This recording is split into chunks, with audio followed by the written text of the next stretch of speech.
তারা বিভিন্ন ভাস্কর্য এবং মূর্তির পূজা করত এবং এগুলোর মাধ্যমে তারা আল্লাহর নৈকট্য তলাশ করত। আমরাও ঠিক তাই করে যাচ্ছি। এরপরও বিদআতপন্থী আলেমরা থেমে নেই।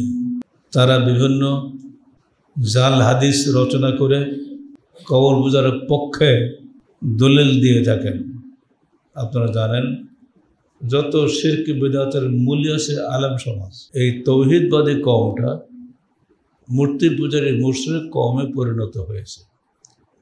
তাদেরকে এই মূর্তি পূজা থেকে ফিরিয়ে আল্লাহর ইবাদতের দিকে ফিরিয়ে আনার জন্যই নূহের জীবনে 950 বছর কেটেছে। এরপরও তারা ফেরেনি। এরা সুপারিশ করলে আল্লাহ তাদের সুপারিশ কবুল করবেন, তাই আমরা ওদের পূজা করি, নইলে ওদেরকে আমরা উপাস্য দেবতা বলে মানি না। এই যুক্তি শুধু আরবদের ছিল না, যুগে যুগে সকল মূর্তি পূজারীদের একই যুক্তি। আহলে হাদিস আন্দোলন বাংলাদেশ, আসুন পবিত্র কুরআন ও সহিহ হাদিসের আলোকে জীবন গড়ি। আলহামদুলিল্লাহ, আলহামদুলিল্লাহ রাব্বিল আলামিন আর রহমানির রহিম মালিক ইয়াউমিদ্দিন। ইয়া আইয়ুহাল্লাযীনা আমানু তাকুল্লাহ হাক্কা তুকাতিহি ওয়া লা তামুতুন্না ইল্লা ওয়া আনতুম মুসলিমুন।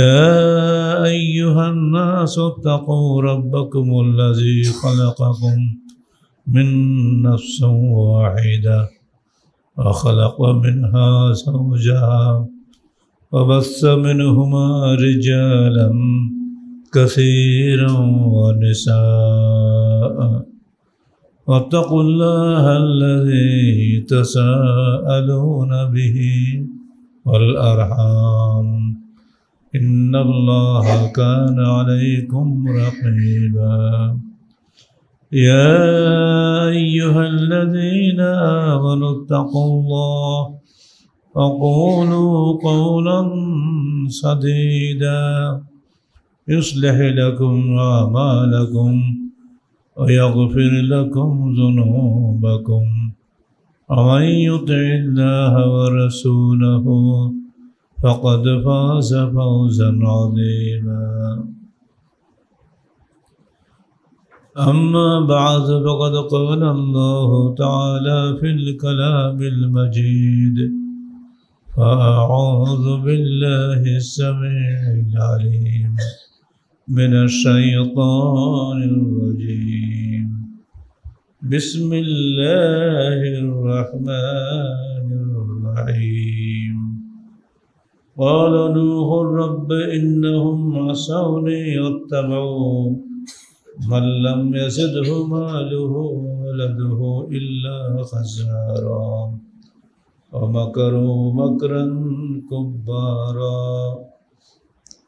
فقالوا لا تذرن آلهتكم ولا تذرن ودا ولا سواعا ولا يغوث ويعوق ونسرا وقد أضلوا كثيرا ولا تزد الظالمين إلا ضلالا। সূরা নূহ মক্কি 20-24 আয়াত। যাবতীয় হামদ ও সানা আল্লাহ রাব্বুল আলামিনের জন্য এবং যাবতীয় দুরূদ ও সালাত তার শেষ নবী মুহাম্মদ রাসূলুল্লাহ সাল্লাল্লাহু আলাইহি ওয়াসাল্লামের জন্য। আমরা শেষ নবীর উম্মত, শ্রেষ্ঠ নবীর উম্মত।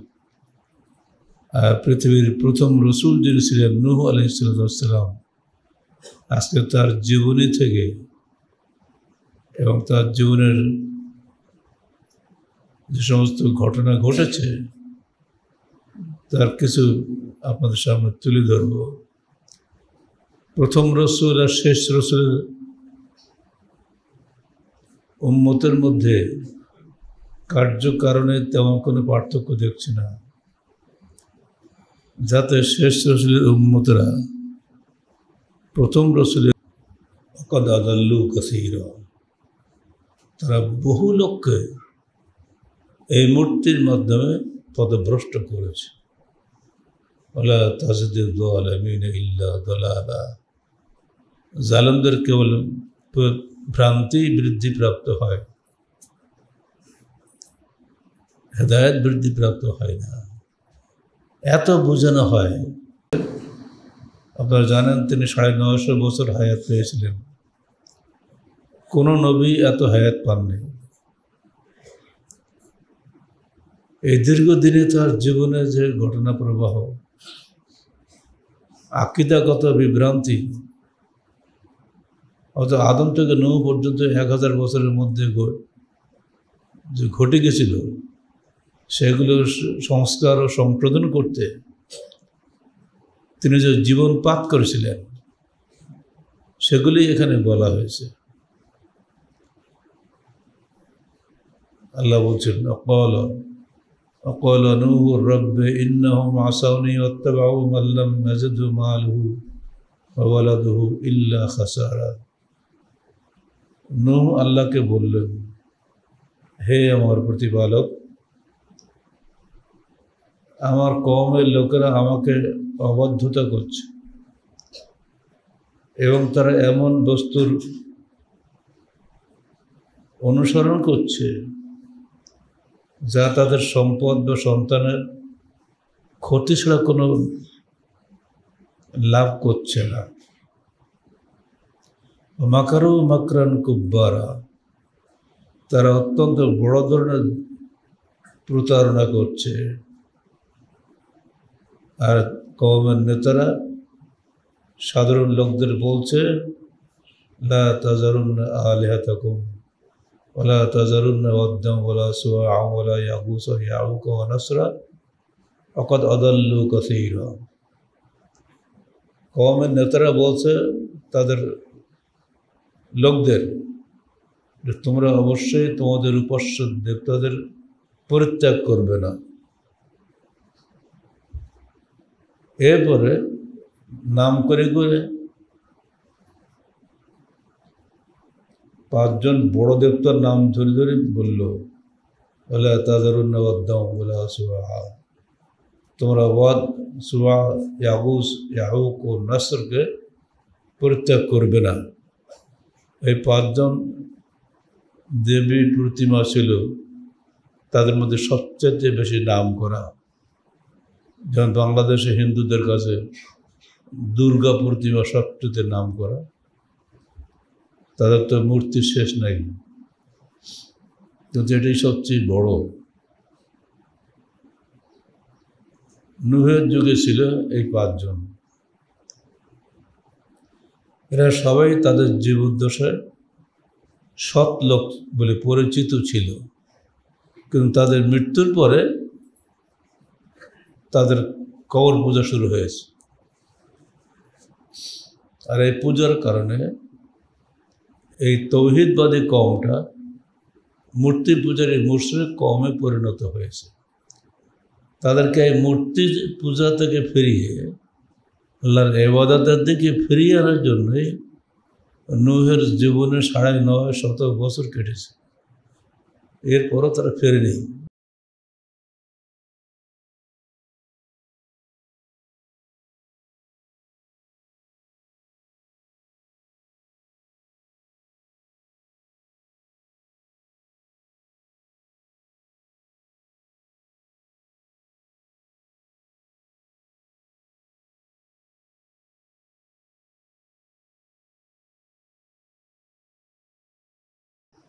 কিন্তু মূর্তির প্রতি আকর্ষণ যায় না।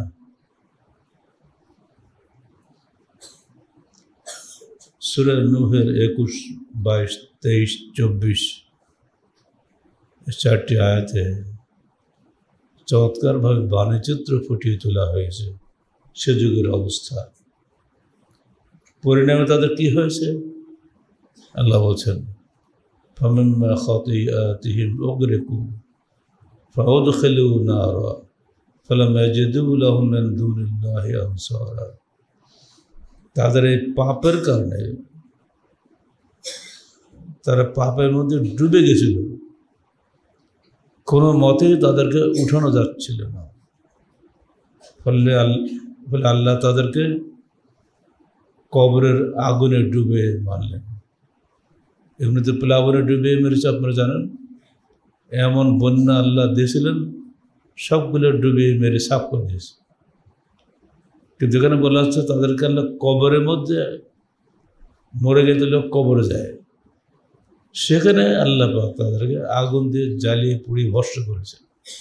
অর্থাৎ দুনিয়াতে তো পানি খেতে খেতে ডুবে মরেছে, আবার কবরে গিয়েও আগুনে পুড়ে মরেছে। কোথাও কোনো শাস্তি নেই, শান্তি নেই। ফালাম ইয়াজিদু লাহুম মিন দুনিল্লাহি আনসারা, আল্লাহর হাত থেকে বাঁচানোর জন্য কোনো সাহায্যকারী তারা পায় নাই। অথচ তারা ভাবত এই মূর্তিরাই তাদেরকে বাঁচিয়ে দেবে। নবী যুগে আপনারা জানেন কাবা গৃহে 360টি মূর্তি ছিল। কাবা গৃহের আশপাশে 360টি মূর্তি ছিল। একদিন 360টি ছিল না, একটা দুটো হতে হতে বাড়তে বাড়তে, যখন আল্লাহ রসুল তাদেরকে বললেন তোমরা এই মূর্তি পুজো করো কেন, তো লাভ কি, এতে কি হয়? তারা বললো মা না'বুদুহুম ইল্লা লিয়ুকাররিবুনা ইলাল্লাহি যুলফা, আমরা এদের পূজা করি না, এই জন্য করি যে এরা আমাদেরকে আল্লাহর নিকটে পৌঁছে দেবে, আল্লাহ নৈকট্যশীল করে দিবে। এরা সুপারিশ করলে আল্লাহ তাদের সুপারিশ কবুল করবেন, তাই আমরা ওদের পূজা করি, নইলে ওদেরকে আমরা উপাস্য দেবতা বলে মানি না। এই যুক্তি শুধু আরবদের ছিল না, যুগে যুগে সকল মূর্তি পূজারীদের একই যুক্তি।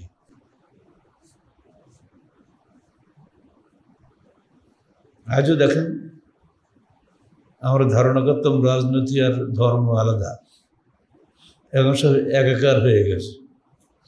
রাজনৈতিক নেতারা স্ব দলের নেতার কবরে যাচ্ছে, যে যে দল করে সেই দলের নেতাকে পূজা করছে, কবরে চলে যাচ্ছে। কবরে যদি ফাতিহা পড়ে কি লাভ, কি ওকে শুনতে পায় না, জানতে পারে না, দেখতে পারে।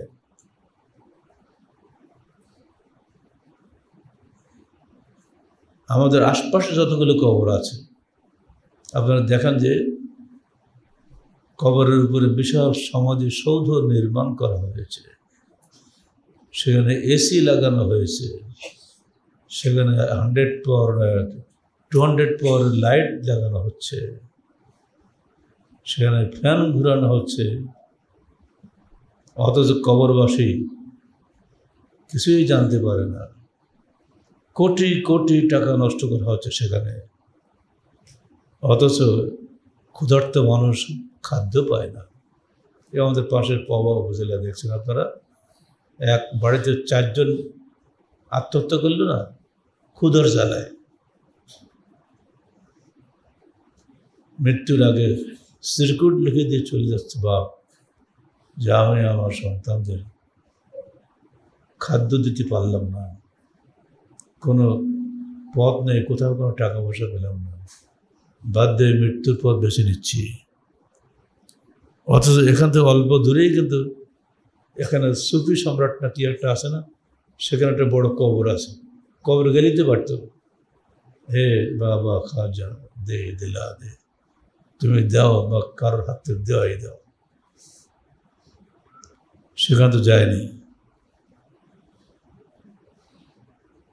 ক্ষুধার্ত মানুষকে আমরা 5 টাকা দেই না, 10 টাকা দেই না, অথচ এই মৃত কবরে লাখ টাকা ঢালি।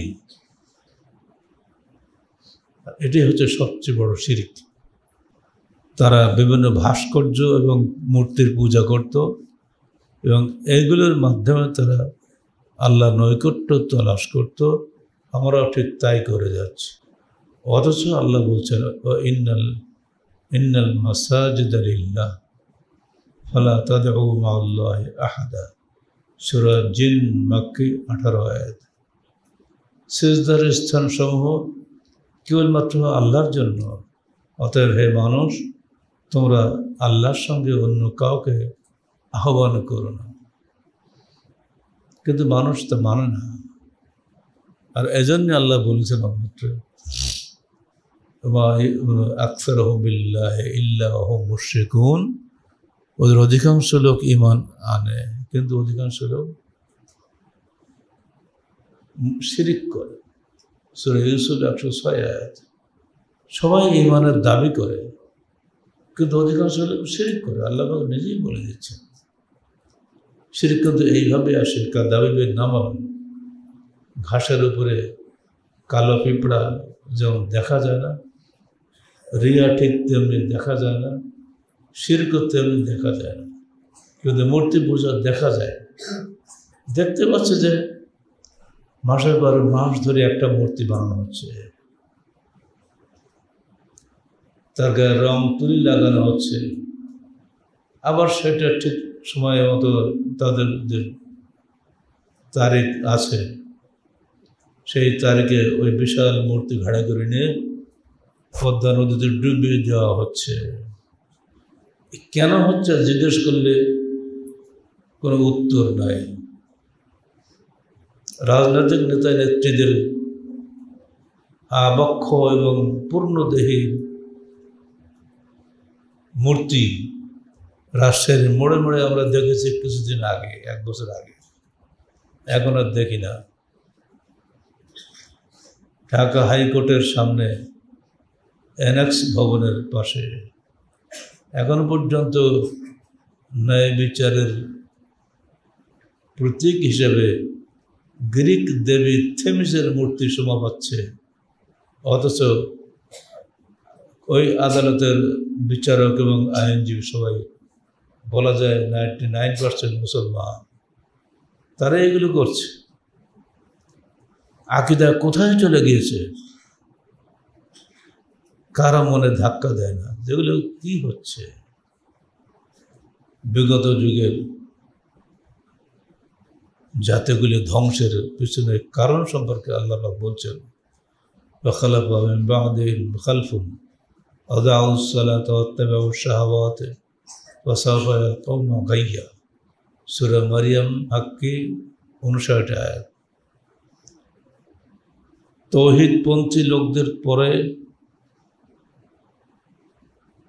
একদল লোক আসলো যারা সালাত বিনষ্ট করল, তারা তাদের প্রবৃত্তির অনুসারী হলো, অতঃপর তারা বিভ্রান্তিতে নিক্ষিপ্ত হলো। এরা সালাতের টাইম পায় না কিন্তু পূজার টাইম ঠিকই বের করে নেয়, দিনের পর দিন পূজার পিছনে ব্যয় করছে, অত সে নিজেও জানা যে এটুকু লাভ নেই। কবর পূজার বিরুদ্ধে হাদিস সমূহ। عن جندب بن عبد الله البجلي قال سمعت النبي صلى الله عليه وسلم قبل يموت ب5 وهو يقول ألا وإن من كان قبلكم كانوا يتخذون قبور أنبيائهم وصالحيهم مساجدا ألا فلا تتخذوا القبور مساجدا فإني أنهاكم من ذلك رواه مسلم।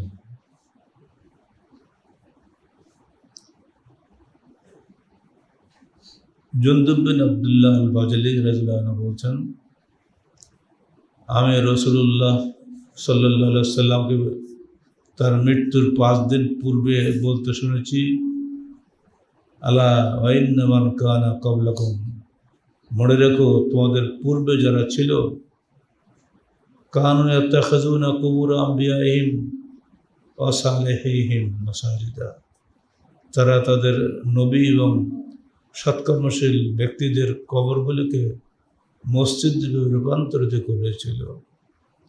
আলা ফালা তাত্তাখিযুল কুবুর মাসাজিদা, সাবধান তোমরা যেন কবরগুলিকে মসজিদে পরিণত করো না। ফাইন্নী আনহাকুম আন যালিক, আমি তোমাদেরকে এই ব্যাপারে নিষেধ করে যাচ্ছি। وعن عائشة قالت قال رسول الله صلى الله عليه وسلم في مرضه الذي لم يقم منه। আয়েশা রাদিয়াল্লাহু আনহা বলছেন, রাসূলুল্লাহ সাল্লাল্লাহু আলাইহি ওয়াসাল্লাম তার শেষ রোগে, যে রোগের পরে তিনি আর ওঠেননি, অর্থাৎ মৃত্যুর মাত্র কয়েকদিন আগে বলে যাচ্ছেন, লাআনাল্লাহুল ইয়াহুদা ওয়ান নাসারা, আল্লাহ অভিসম্পদ করুন ইহুদ ও নাসারাদের উপরে, ইত্তাখাযু কুবুর আম্বিয়াইহিম মাসাজিদা, তারা তাদের নবীদের কবরগুলিকে মসজিদ বানিয়েছিল। ক্বালাত ফালাউলা যালিক উবরিজা কবরুহু গায়রা আন্নাহু খুশিয়া আন ইয়াত্তাখিযা মাসজিদান, রাওয়াহুল বুখারী ওয়া মুসলিম। যদি এই ভয় না থাকতো, মা আয়েশা বলছেন যে আল্লাহর রসুলের কবরকে তাকে বাইরে দাফন করা হতো, কিন্তু তা করা হয়নি। যে ঘরে উনি মৃত্যুবরণ করেছেন ওই ঘরেই তার বিছানা সরিয়ে দিয়ে ওখানেই দাফন করা হয়েছে। বাইরে করলে ভক্তরা মসজিদ বানিয়ে ফেলে দিত, যাতে না করতে পারে সেজন্য সেটা করা হয়। পরবর্তীকালে আরও সাবধানতা অবলম্বন করে আল্লাহ নবীর কবরের সঙ্গে আবু বকর এবং ওমরের কবরকেও যুক্ত করা হয়, যাতে রসুলের কবর পূজা থেকে বেঁচে যেতে পারে। এরপরও বিদআতপন্থী আলেমরা থেমে নেই, তারা বিভিন্ন জাল হাদিস রচনা করে কবর পূজার পক্ষে দলিল দিয়ে থাকেন। আপনারা জানেন, যত শিরক বিদআতের মূল্য আছে আলেম সমাজ, তথাকথিত পদভ্রষ্ট আলেম, তার যত শিরক বিদআতের হোতা, ওয়ালা ইন সাআলতুম মান খালাকাস সামাওয়াতি ওয়াল আরদা লায়াকুলুন্না আল্লাহ কুল হামদুলিল্লাহ বাল আকসারহুম লা ইয়ালামুন।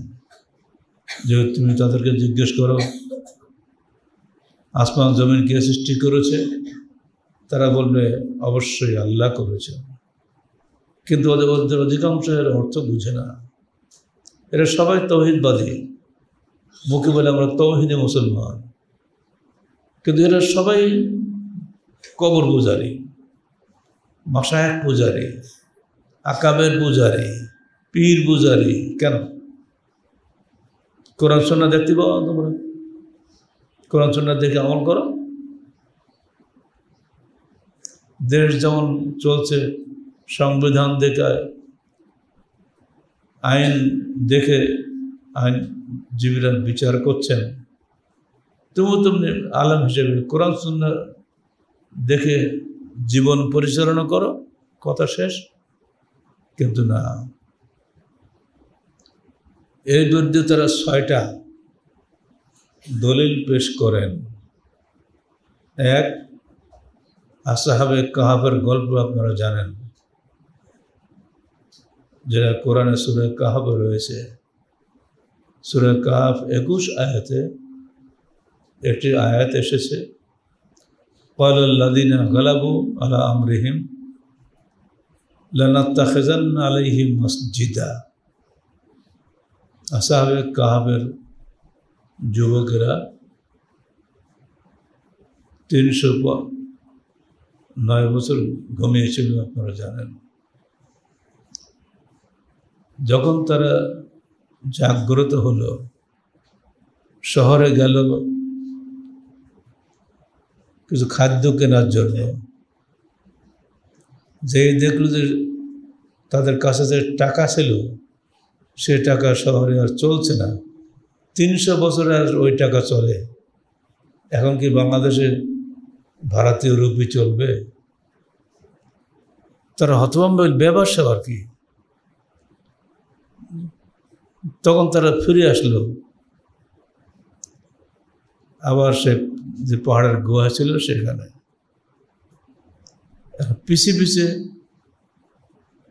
তৎকালীন সরকারের দকিয়ানুসের বাহিনী তাদের পিছে পিছে ধাওয়া করল, কিন্তু ওদেরকে ধরতে পারল না। তখন তারা বলেছিল এদের গুহার মুখে আমরা মসজিদ নির্মাণ করব, কারণ এরা খুব ভালো মানুষ, এরা কারো কোনো ক্ষতি করেনি, এরা এতদিন এখানে ঘুমিয়েছিল, মরেনি, এদের মধ্যে নিশ্চয়ই কিছু আছে। কওমের নেতারা সিদ্ধান্ত নিল ওখানে মসজিদ করা হবে। তফসির বাইজাবে যেটা পড়ানো হয় মাদ্রাসা, স্কুলে, কলেজে, আলাম ক্লাসে, ফাজল ক্লাসে, ইউনিভার্সিটিতে পড়ানো হয়,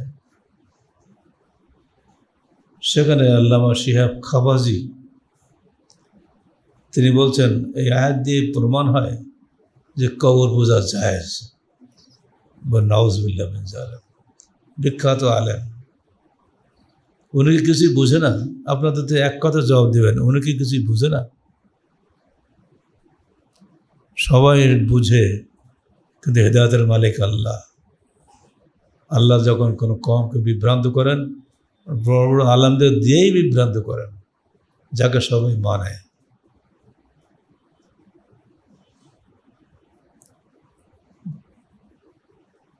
আর একজন আলেম আল্লামা আলুসি তার তাফসীর রুহুল মাআনিতে বলছেন শিহাব খাবাজি যে কবর পূজার জায়েজ বলেছেন এই আয়াতের মাধ্যমে, হাজা কওলুন বাতিলুন আতিলুন ফাসিদুন কাসিদুন, একেবারে কঠিনভাবে বলে গেছে। তার এই কথা সম্পূর্ণ বাতিল, ফালতু, অগ্রহণযোগ্য। দুই আলেমকে তো দুই রকম বলল। একজন আলেম বললো এটা দিয়ে কবর পূজা জায়েজ করলো, আর একজন আলেম বলছে এটা সম্পূর্ণ বাতিল, ফাসেদ, আতেল, ফালতু একদম। আপনি কার ধরবেন? এখানে গিয়ে আপনার জ্ঞানের পরীক্ষা হবে। কুল হুয়াল্লাহু আহাদ আল্লাহুস সামাদ, আল্লাহ এক, তিনি অমুখাপেক্ষী। ওয়ালাম ইয়াকুল লাহু কুফুয়ান আহাদ, তার সমতুল্য কেউ নেই। আপনি যদি আয়াত পড়েন, অতএব আপনি কখনোই এই আয়াতের বিপরীত কাজ করতে পারেন না। কোনো মূর্তিকে আপনি শরীক করতে পারেন না। 2 নম্বর দলিল দিচ্ছেন আর একটা, কবরের নবী সাল্লাল্লাহু আলাইহি সাল্লাম ফি মসজিদিহি, আল্লাহ নবীর কবর হয়েছে তার মসজিদের মধ্যে। উত্তর, তাদের এই দাবিটাও মিথ্যা, কারণ রাসূলুল্লাহ সাল্লাল্লাহু আলাইহি সাল্লামের জামানায় এটা ছিল না, এটা অনেক পরে। আল্লাহ রসুলের মৃত্যু হয়েছে 11 হিজরিতে, আর 88 হিজরিতে উমাইয়া খলিফা মালিক ওয়ালিদ ইবনে আব্দুল মালিকের সময় লোকজন বেড়ে যাওয়ার কারণে যখন হারামের এরিয়া বাড়ানো হয় তখন এটা হয়েছে। এরপরও একটি লক্ষণীয় বিষয়, কোনো একজন সাহাবীর জীবদ্দশায় এটা করা সম্ভব হয় নাই। মদিনার শেষ সাহাবী যিনি মৃত্যুবরণ করেন তিনি জাবের বিন আবদুল্লাহ, বিখ্যাত সাহাবী। তিনি মারা গেছেন 78 হিজরিতে। তার মৃত্যুর 10 বছর পরে রাষ্ট্রীয় নির্দেশে ওয়ালিদ ইবনে মালিকের আমলে হারাম শরীফের বৃদ্ধির স্বার্থে তখন আল্লাহ নবীর কবর আবু বকর, ওমর সহ হারামের মধ্যে নিয়ে আসা হয়। যারা আপনার হজ করেছেন তারা দেখেছেন চারিপাশে দেওয়াল দেওয়া আছে, হারামের মধ্যে থাকলেও ওটার পূজা করা হয় না। 3 নম্বর দলিল,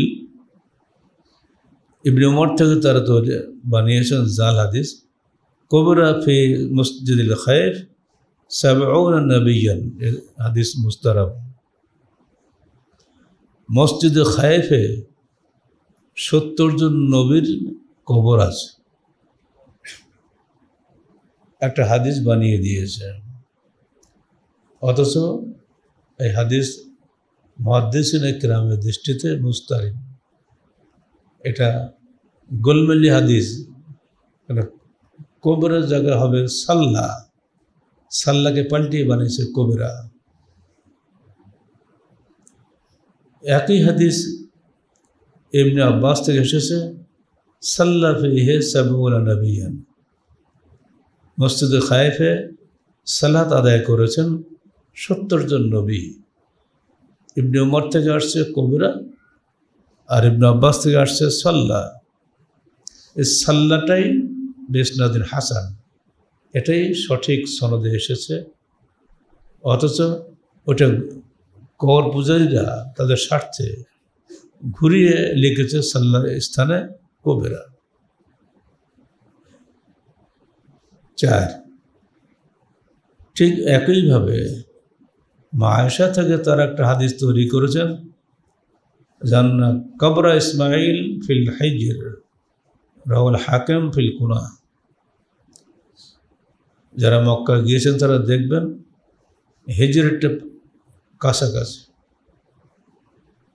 সেখানে ইসমাইলের কবর হয়েছে। ভালো কথা, ইসমাইলের কবর যদি হয়ে থাকে 4,500 বছর আগে, এখন তার চিহ্ন আছে। বর্তমানে কোনো কবরেরই কোনো চিহ্ন নাই। কেউ বলেন ওটা আবু জাহেলের বাড়ি, গল্প করেন সবাই, এক এক গল্প করে, যাতে মানুষ সেখানে যায়, দেখতে যায়। বাড়ি থাক আর রান্নাঘর থাক, মসজিদ থাক আর পূজার ঘর থাক, কোনো কিছুরই অস্তিত্ব এখন নাই, সবই শেষ। যা দেখা যায় না তার উপর সবই করা যায়। আর একদল বলছেন যে ইসমাইলের কবর হয়েছে মিজাবের নিচে, রুকনে হাতিম এবং হিজরের মাঝখানে ফাঁকা জায়গাটা আছে, এইখানে 70 জন নবীর কবর আছে। জমজম কুয়া এবং রুকনে হাতিমের মাঝখানে এই অল্প ফাঁক জায়গাতে 70 জন নবীর কবর আছে। বেশি বেশি 2-3টা কবর দেওয়া যায়, লিখে দিলে 70 জন কবর। অথচ এগুলোর কোনো বিশুদ্ধ দলিল নাই। আল্লামা মোল্লা আলী কারি বলছেন, সূরাত কবর ইসমাইল ও গায়রহু মুনদারসা ফালা ইয়াসলুহু লিহতিজাজ বিহি। ইসমাইলের কবর হোক বা যারই কবর হোক, সবই এখন মিটে গেছে, নিশ্চিহ্ন হয়ে গেছে। অতএব এটা দিয়ে কোনো দলিল কায়েম করা যায় না। বরং ইন্নাল আরদা কুল্লুহা মাকবারাতুল আহিয়া, সমস্ত পৃথিবী জীবিত মানুষদের কবর। প্রখ্যাত তাবেঈ ইমাম শাআবী বলছেন, বাতানুহা লে আমওয়াতিহিম, বাতানুহা লে আমওয়াতিকুম ওয়া যাহরুহা লে আহিয়াইকুম। তোমাদের মৃতদের জন্য ভূগর্ভ আর জীবিতদের জন্য ভূপৃষ্ঠ। আমরা মরে যাব, কবরে চলে যাব, অর্থাৎ ভূগর্ভে চলে যাব। ভূগর্ভে গেলে যখন নিশ্চিহ্ন হয়ে যাচ্ছে, তখন সেখানে তুমি যা খুশি করতে পারো। আমরা যে মসজিদে বসে খুতবা দিচ্ছি, এখানে 200 বছর আগে কবর ছিল না, কোন সিকিউরিটি আছে? কিচ্ছু বলার কায়দা নেই। এখন তো আমরা সবই করছি এখানে। এর জন্য এক কথা জবাব, যার কোনো চিহ্ন নাই সেখানে সব কিছুই করা যায়। কারণ বাতানুহা লে আমওয়াতিকুম ওয়া যাহরুহা লে আহিয়াইকুম, ভূগর্ভ তোমাদের মৃতদের জন্য এবং ভূপৃষ্ঠ তোমাদের জীবিতদের জন্য। কথা এক কথা শেষ। 5 নম্বর সংশয় তারা চাপিয়েছেন আমাদের উপরে। বানা আবু জান্দাল মসজিদান আলা কবরে আবি বাসির। প্রখ্যাত দুই ব্যক্তি আবু জান্দাল এবং আবু বাসির হুদায়বিয়া সন্ধির দিন তারা ইসলাম কবুল করে আল্লাহ নবীর কাছে এসেছিল, কিন্তু সন্ধিতে একটা কলম ছিল। কুরাইশরা বলেছিল, যারা আমাদের মধ্য থেকে মুসলমান হয়ে মোহাম্মদ তোমার দলে যাবে তাদেরকে আমাদের মধ্যে ফেরত দিতে হবে। কিন্তু ওরা মুসলমান হয়ে চলে গেছে যেহেতু, ওই শর্তের কারণে আল্লাহ নবী তাদেরকে গ্রহণ করতে পারেন নাই। পরে যখন তাকে ধরে নিয়ে যাচ্ছে কুরাইশের দুজন এসে, তখন আবু বাসির তাদের একজনকে হত্যা করে নিজে মুক্তি নিয়ে চলে আসেন আল্লাহ নবীর কাছে। হে আল্লাহ রসুল, আপনি তো ছেড়ে দিলেন, আমি ওদের একজনকে হত্যা করে বেরিয়ে চলে আসছি, আমি আর ওই মক্কায় যাব না। তখন আল্লাহ নবী নিজেও তাদেরকে গ্রহণ করলেন না। ওই চুক্তি যে তিনি করেছেন, চুক্তির সম্মান দেখানোর জন্য তাদেরকে নিতে পারলেন না। পরে আবু বাসির চলে গেল, রাস্তায় গিয়ে আবু জান্দালের সঙ্গে দেখা হলো। সেখানে আবু বাসির হঠাৎ মৃত্যুবরণ করল। তার কবর হলো, বলা হচ্ছে আবু বাসিরের কবরের উপরে আবু জান্দাল একটি মসজিদ নির্মাণ করেছেন, অথচ এর কোনো সুবুত নাই, এর কোনো প্রামাণ্য দলিল নাই। এই কথাটা যোগ দিয়ে কবর পূজাকে জায়েজ করার চেষ্টা করেছেন একদল আলেম। 6 নম্বর, তারা বলছেন যে আল্লাহর রসুল কবর পূজা করতে নিষেধ করেছিলেন ফিতনার কারণে। তো এখন তো মুসলমানরা তৌহিদপন্থী, এখন তো আর ফিতনা হবে না, আমাদের পূজা করলে সমস্যা কি? এ বিষয়ে আল্লাহ রসুলের স্পষ্ট হাদিস, লা তারকাবুন্না সুনানা মান কানা ক্বাবলাকুম, তোমরা অবশ্যই তোমাদের পূর্ববর্তীদের রীতির অনুসারী হবে। খবরদার তোমরা মূর্তি পূজা করবে না। আলেমরা এই 6টা দলিল দিয়ে কবর পূজা জায়েজ করে। আলহামদুলিল্লাহ, এর উত্তর আমরা দিলাম, মাথায় রাখবেন, যেন ধোকায় পড়বেন না। কবর পূজার কোনো দলিল কোথাও নাই, কোরআনেও নাই, হাদিসেও নাই।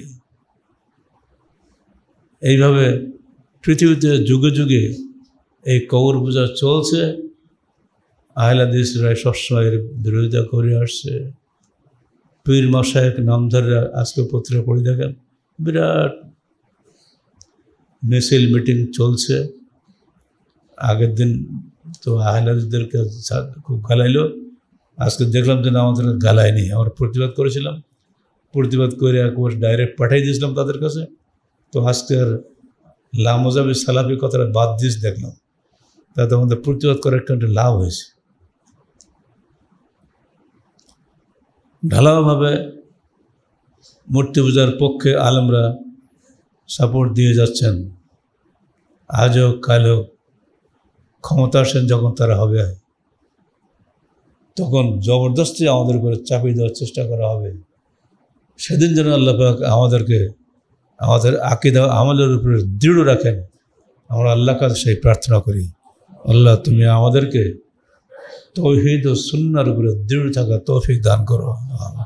আকুলু কওলি হাযা আস্তাগফিরুল্লাহ লি ওয়া লাকুম ওয়া লিসাইরিল মুসলিমিন।